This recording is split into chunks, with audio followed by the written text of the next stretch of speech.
Terry in the backfield. He gets the handoff side to left side to the 5. To the end zone for the touchdown. Allen, he's going to run it. Can he get it there? Second down and 13. Allen going deep, and he's got him. What is good? What is good? What is good? The Bills have opened up the season with a big W. Big W. Big W. And we're going to talk about this boy JT. I'm in the house with my co-host James Mallory, NFL pedigrees like to call him. James? What's up, everybody? Bills Mafia want to know how that sound. I'm loving it. What about you, JT? Man, it sounds sweet. Dominant win. I mean, dominated them Jets, grounded them, pounded them, took them down, and Josh Allen got his first 300-yard passing game, 312 yards the man throws for. Absolutely. And he looked good. He looked comfortable, man. There was a couple throws we won back, but hey, I'm excited, man. Career day, man. That's the way to start the season off, man. That's definitely a way to start 2020 off. Let's get it. 33 of 46, 312 yards, 2 TDs, rushing TD, just a fantasy day. Yeah. I mean, he did it all over the field. You know what I mean? He led them. I love his leadership ability. You could tell he is the leader on that offense. Man, he read and dissecting the defense. I mean, balling. I loved it, JT. I'm excited for what it can be, man. I really am. I mean, you had the Diggs effect. We saw a little bit of Zach Moss. Zach Moss got his first TD. Congratulations to Zach, man. Yeah. If you see, man, he followed the quarterback on that. The scramble drill a little bit. Josh Allen came out the pocket. He rolled with him a little bit to stay right in his sight, man. Stay in his lane, and got a touchdown out of it. And it's funny that you say that because watching the game, the commentators highlighted multiple times of how the Jets receivers would not follow Darno. And even we see that lollipop he threw in the middle of the field that got intercepted by Milano. But how the Jets receivers would not follow their quarterback or come back to the football. And the Bills did everything right. They highlighted the one by James Brown on the sideline. He came back. Diggs came back to him. Zach Moss came back for the touchdown. I mean, these boys look good, man. They look real good. Yeah, you could tell the chemistry is there. You could tell they didn't put work in together. And also, JT, when you got that chemistry off the field for somebody, it's different. Y'all ball different together. It's different. That chemistry is just there. You could tell, John Brown and Diggs is hitting it off. You could tell that, Josh Allen is involved in all of that, man. It's popping. I love it, man. I just love it. I love the energy. I'm loving it right now. I haven't been this excited in years. No, definitely. And you know what the thing is? I know in the CFR postgame show, I talked about comparing this particular team and what this offense can be to the 1991 Bills that they called the Palace of Points. I believe that team averaged like 27, 28 points a game. And this team could do the same. I mean, we put up 27 versus the Jets. In reality, we missed 2 field goals. That's 30-33. And we fumbled the ball twice on their side of the field. So, I mean, this could have easily been a 40-point output. Yeah. We left a lot of points on the field, JT. But, as I look at it, I'm happy we made those mistakes. I'm happy we didn't score. I'm happy we missed those field goals. Why? It might sound a little weird, might sound a little odd to you, but those are teaching points. You can't teach, off, when you do things right, it's hard to teach. But now those are teaching points where you can say, okay, this is what went wrong on those field goals. You can go to Josh Allen and say, hey, this is what we need to do for ball security when you're running the ball. Hey, just get down sometimes instead of fighting for the extra yards, instead of diving forward, slide. So those are teaching points, and those are things that we really, really can work on and get better. Now, if you score 40 points, it's kind of one of those things like, well, it worked this time, and that mistake could have came and bite us in the butt 3-4 weeks on the line. But now we can really nip it in the bud, get it on film, and fix it. So I'm not mad about it, to be honest with you. No, definitely. And like I said, we always have to attribute everything to a lack of a preseason, a lack of a camp, a lack of a real offseason due to COVID. And like you said, it makes perfect sense that those can be used as teaching points. If you can get some teaching points and get the W, that's a win-win. And let's really think about it. We're having teaching points off a 27-point output. I mean, last year, we could barely sniff 21 points a game. Oh, yeah. Oh, my goodness. Yeah, so 27, that was a rare occurrence last year. So, us to score that and the mistakes that we made, I'm thrilled. I'm thrilled about the potential of this team, and it seems like they're eager to get back to work and get it right. So, hey, let's see what week 2 brings. Let's see what it brings. Right. I mean, we saw, in my opinion, we've already known the qualities of Josh Allen with leadership. Yep. Okay, that's not a surprise to us. We've seen that since day one, since he got here. But now we saw him reaping the benefits of all the work, as we like to call it, that he put in the lab. Not just this offseason, but it started last offseason with the intermediate ball. And obviously we didn't see a lot of deep balls this game, but we didn't need to. Yep. We didn't need to. I mean, 33 of 46, 71% completion percentage. If anybody would have told you that Josh Allen would throw 46 passes, mind you, in a game that's not in overtime, just a straight 4-quarter regulation game, and he will complete 71%, would you even believe him? No, I would think he is 60, 65 on a great day. I wouldn't, if somebody said 71, I'm like, all right, we reaching a little bit because that's just not who he is. Man, I'm loving it. When 71%, man, whoo boy. I'm a happy camper right now. I'm excited about, what I seen week 1. So Josh Allen has been in the lab and he's been working, man. You can tell that guy is dug deep and really, really, really tried to make his weaknesses strengths, and you can see it. Right. I mean, Stefon Diggs looked good.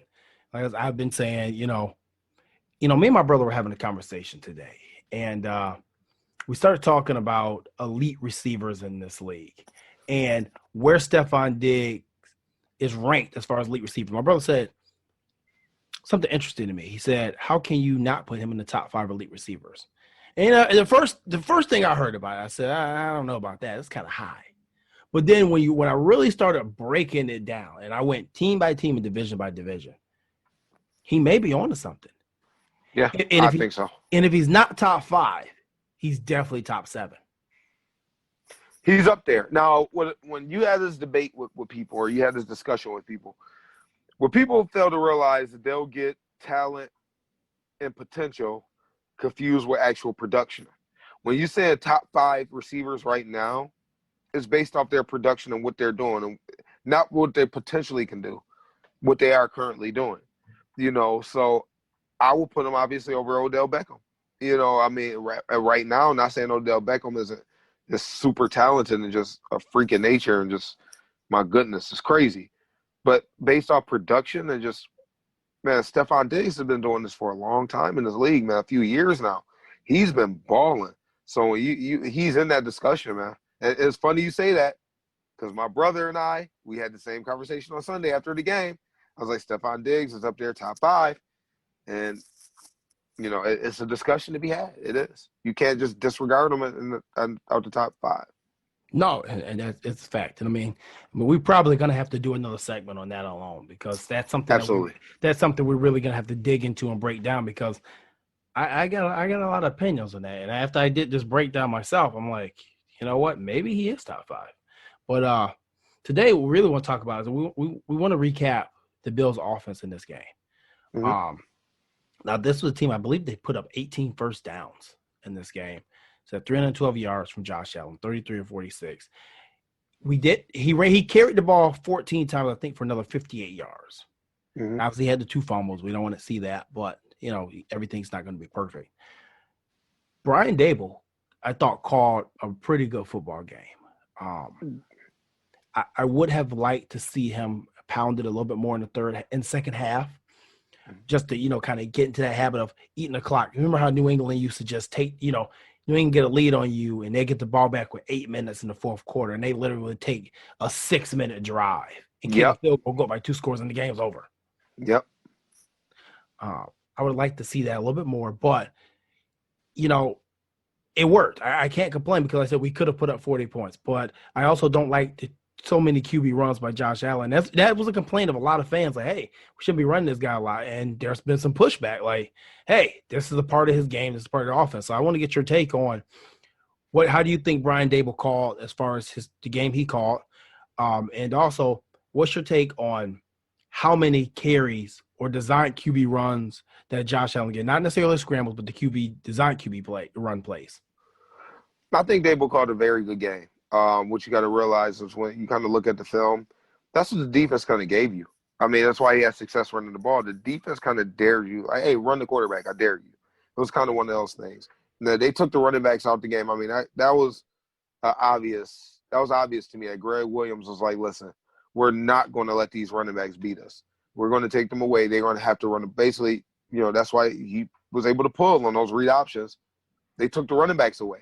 I mean, if you reading it, he read the pull, and he pulled it and had success running the ball. I mean, that's just how the cookie crumbles sometimes.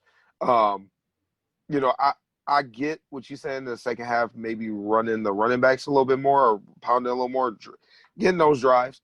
But how I looked at it is those are reps. Those are reps that you miss in the preseason. Those are reps. You getting those live game reps, and you could do it comfortably when you got a lead. Those are reps that I think that they all needed. With that live game action, you never can simulate that type of speed or anything like that in practice. So they're like, hey, we can use this as reps and really prep these guys and get ready. I don't think that was a luxury that they had when they had the opportunity to really get some extra reps. That's just my opinion. I could be wrong, but I think that's what it really is. And I think you'll see more probably 6 to 8 carries from Josh Allen this week, and then I think we'll see probably 15 from Singletary and maybe 10 to 12 from Moss. Yeah, I mean, no way that 2 weeks in a row they have Moss and Singletary have a combined 18 runs, and then Josh Allen has 14. There's no way that happens 2 weeks in a row. I mean, but I guess on the contrary, you kept both guys fresh. You kept them from getting banged up. I mean, and as long as you can keep your running backs fresh throughout the season, I mean, you can really ground the pound all year. So, I mean, like I said, my hat's off to Brian Daboll. I've given Brian Daboll his fair share of slack, so it's only right for me to give him a pound back. I was happy to see some damn screen passes, man. I mean, it was like pulling a two-flasher getting this dude to call screen passes. I mean, I believe from my count off the top of my head, I can remember at least probably 5. One to Singletary, one to Moss, one to Brown that he actually scored on. Yep. You did a shovel pass to McKenzie. So, I mean, I think maybe it was 2 to Singletary. So, I mean, I count at least probably 5. Yeah. Yeah, that was very interesting. I love to see the screen game.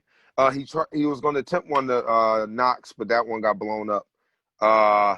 And also, I've seen a stat that we lined up with a 4-receiver set 4 or 6 times all last year. And what we lined up, I think it was 23 times on Sunday. So what did we do? We tripled that in one game from all of last year with a 4-receiver set. So Daboll, he's opening things up. He's getting a little more creative. So, man, I like it, man. I think he trusts the guys a little bit more this year too, JT. Yeah, I totally agree there. And then that was a surprising stat. I mean, I didn't even realize that all of last year that we only lined up with 4 receivers at 6 times. Yeah, I mean, wow. Especially in this day and age of football, that's crazy. It's kind of scary. Yeah, it is. It is. I'm not going to lie. No, it's kind of scary. But, I mean, we got the weapons. I mean, obviously, I thought that we may go too tight and sell a bit more. But, I mean, before the game started, we had Lee Smith inactive. I'm like, whoa, Lee Smith's inactive. So, I think we'll see a lot of that. I think so, too. I mean, I think at this point in stage, he's going to be a leader in that locker room this season. That's pretty much it. I don't think you'll see much Phil. So we won't get our Lee Smith hat trick, as I like to call it. And if you're unaware what Lee Smith hat trick is, last year it was a false start, a holding penalty, and a scrum. Oh, my goodness. JT. I love it. So, I love it. I don't think we're going to get the Lee Smith hat trick. But, no, man, I thought the offense looked good, and I think this can be a very potent and dangerous offense going forward this season, especially if Josh is going to be accurate. Like I said, I think we said on the show before that if Josh is ever throwing for 60% or above as an opponent, you're in trouble. Absolutely.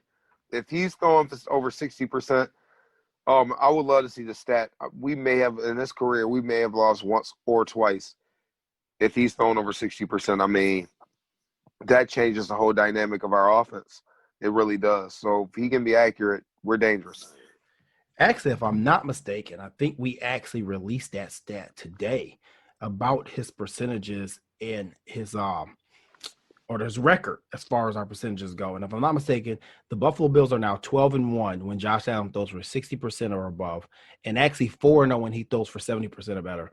And I believe the one loss of the 60% was, it may have been the Jets game last year, week 17. And I think he threw a couple balls at the end. And then he was done for the day. Yeah. It was one of those games. If it wasn't that one, it was another one like that. It was maybe his rookie year, but I think it was that. I don't think he actually threw for 60% all any game his rookie year. But I believe it was the Jets game last year. He came in through a couple of throws, was over 60%, and then they took him out. So really, the Bills are undefeated when he throws for over 60%. Hey, I'm not surprised by that stat at all. I mean, you can tell when he's on, the whole team is just different. It's just a whole different vibe, whole different swag when he's on. So that's something that, obviously he's looking to improve on, and he can do that this year. We're going to be extremely dangerous because so many different things he can do. Right. Well, let me ask you this question. How unstoppable or how hard is it to stop a 60% completion percentage Josh Allen? It's very difficult because now it's a situation where you got somebody that's accurate. He could kill you if you make a mistake in coverage or anything like that. He's gonna make you pay, and then also it's that threat to take off with those legs. It's like, wow. Now if he's not on target, and you're not too concerned about that. It's like, okay, if he can't use his legs, his mobility, then we could really just, put him in a box. But if he's doing both, oh my goodness, that's dangerous. That's dangerous. Yeah, because the thing is, the name of the game is putting up points. Yeah. That's what we're supposed to do. We're supposed to put up points. Nothing more, nothing less. No matter how you do it, put up points. But a 61% Josh Allen, that's a lot of points. And I don't know if people realize that. That's probably at least 24 to 28 points a game at that completion percentage. Especially with Stefon Diggs now. If you see how much attention that man demanded, oh my goodness. So yeah, that may be even a little bit more, JT. That poor cornerback, I felt so bad for that guy up there. I think it was Austin that's going against him.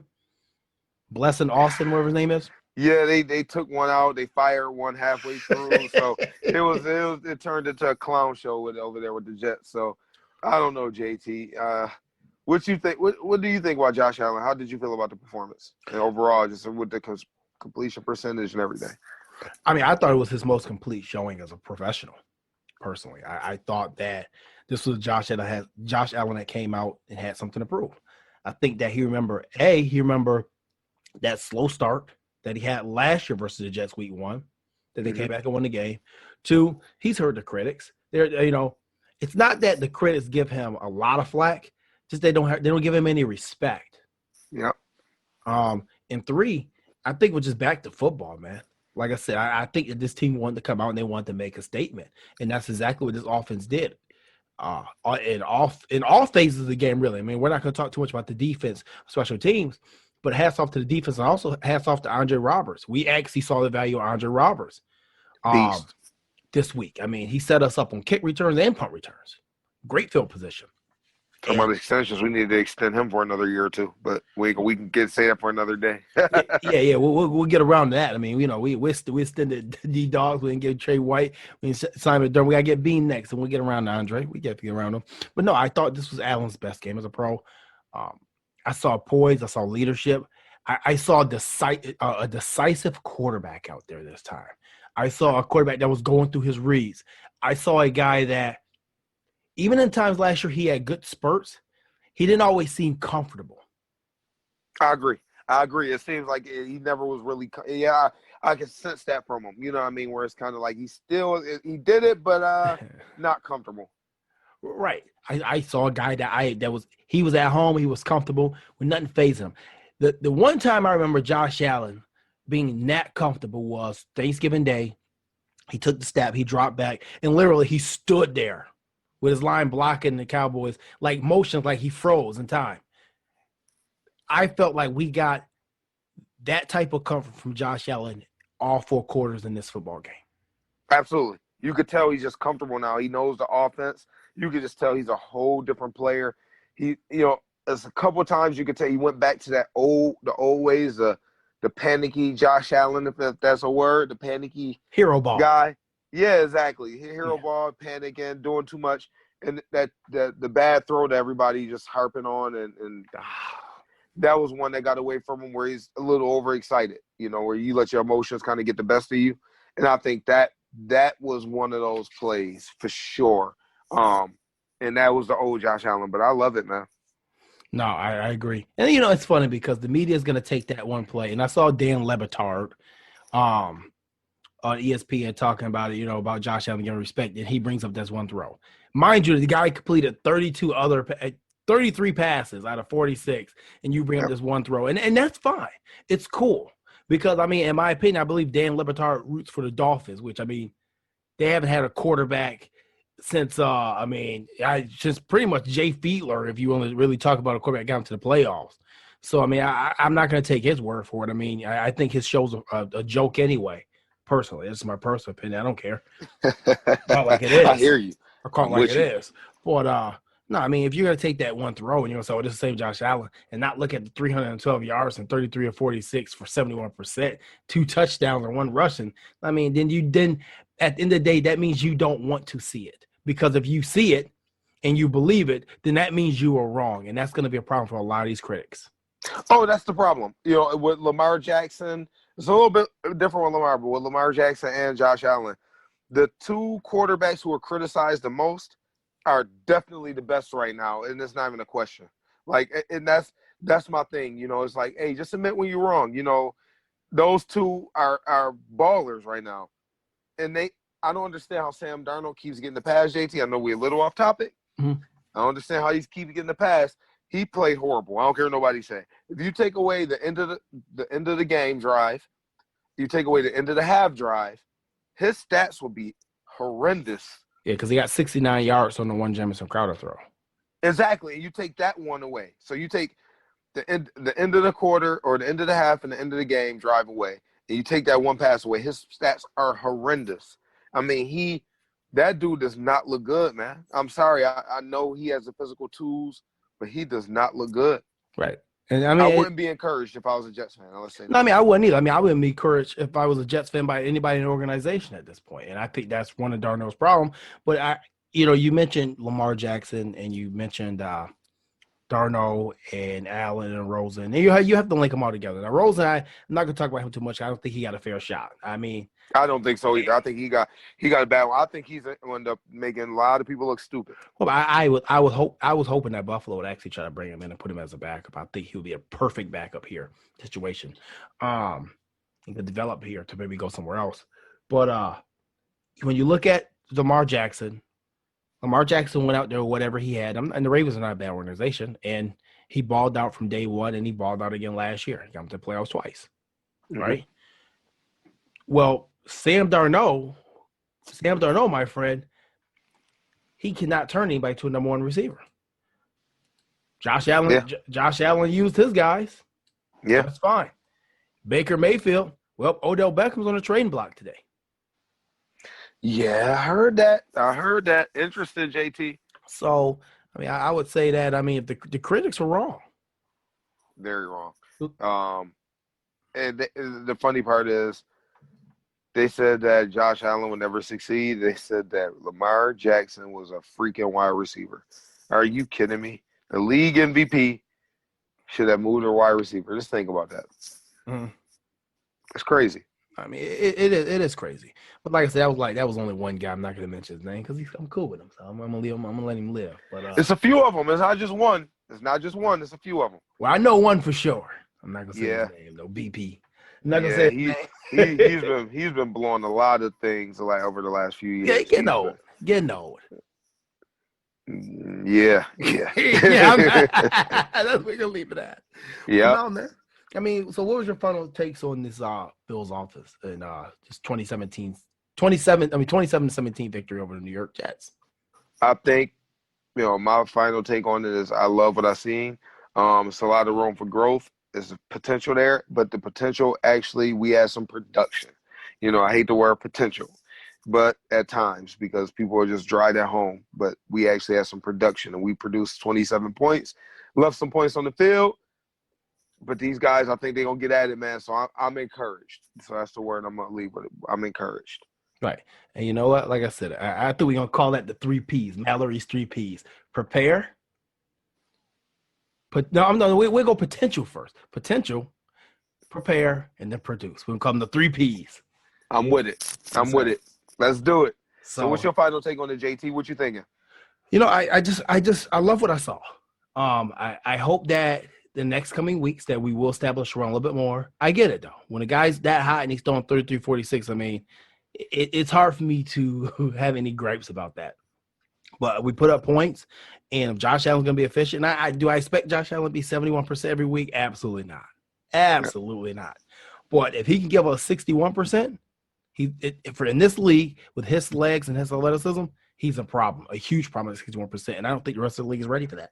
So my take is, you know what? I'm going to give Brian Daboll a A- for play calling in this game. Okay. I'm going to give Josh Allen an A++. I got to give him 2 pluses. Stefon Diggs came in, did what he did, talked his ish, you know what I mean? John Brown run his matchup as number 2. Again, against number 2 corner, he run his matchup. Cole Beasley got his couple slot catches. Cool. Dawson Knox made his couple catches. Cool. So, I mean, once we put it all together with Moss and Singletary, I mean, I think it's all going to come together. And I also don't want to forget to put a point out there that you called Darrell Williams at right tackle. Yeah. And Darrell Williams at right tackle. You called him a couple weeks ago, and he was there, and he looked good. Yes, and Darrell Williams at right tackle, Cody Ford at the guard, and I was correct. Yeah, you got that right. It's like we got to give you props on that. You know what I mean? We had a 4P props.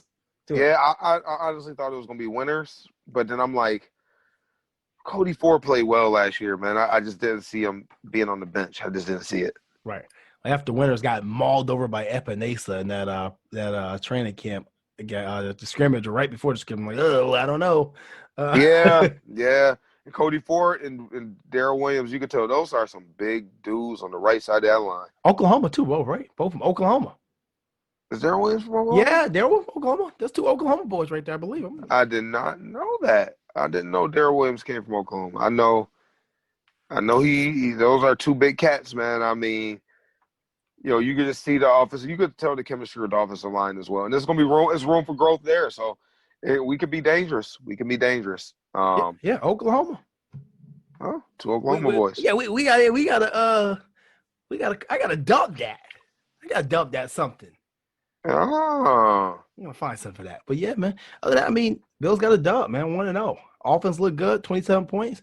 Overall, great for me. For the offense overall, I'd give them an A. Best offense we've seen in some time, man. Yeah, absolutely. I give him an A. The 2 turnovers still hurt a little bit, but I like what Gabe Davis brought. You can tell he's gonna be ready. He's gonna be ready. He's gonna produce. He gonna have a couple games this year where it's like this dude had almost 100 yards, if not 100. Because John Brown is gonna demand a lot of attention, and Stefon Diggs is gonna demand a lot of attention. Right. And to close it out, another prediction I got, JT. I think John Brown might have more yards than he had last year, man. It won't surprise me. Matt Perino sat up on Cold Front Report, I think in the summer, and he made the biggest point ever. He said, "Is John Brown the number 1 receiver?" He said, he can be. You don't want him to be, but he can be if you got the quarter around him. But he's an elite number 2. Yeah, I mean, you can't put it any better than that. No, you can't. Shout out to our guy. Matt's our guy. Matt is our guy. Congratulations. Yeah, Matt, that's my guy. Perino's the guy. Yeah, and congratulations to him on getting that role on the Sunday morning show, too. I mean, I love Matt. Oh, yeah, congrats, Perino. Man, you're a great guy. Couldn't have gone to a better person. Yeah, we got to get him on here. I know he's definitely interested in coming in, so we got to get him on here one day. But, yeah, Absolutely. Man. So, I mean, Bills 27, Jets 17. I mean, that's our take on the offense. Got Miami coming up. I mean, we had that segment later in the week. I think that's it, man. Hey, that's it, man. Miami coming up, Shaq Lawson. We got to talk to you, brother. Yeah. But, hey, thanks for tuning in. As always, make sure you're following all our social medias. James, where can they find you on Twitter again? They can find me on Twitter at NFLJMal2. Right. Find me on Twitter. Follow me. I'll follow back. Yep, you can follow me. I'm JTMCFR. As I repeat, JTMCFR. And make sure that you're tuning everything that's going on. We got going on Cold Friday. We got Lorenzo Alexander. I'm hosting him with that on the Pressure Front Show. So make sure you're tuning that every Thursday at 9:30. Chime in. We got Clayton Garrett's Overtime Podcast coming on Tuesdays. We got a lot of good things, man. Don't sleep on it. Be on it, man. We got a lot of good things. Don't sleep on the bill. James has got it going tonight, man. Like that. Yeah. Man, but man, but let's get up out of here. We up out of here like we put the Jets up out of here. So we catch y'all in the next segment, man. Thanks for tuning in. All right, y'all. Take care. And he tosses that one towards the press box.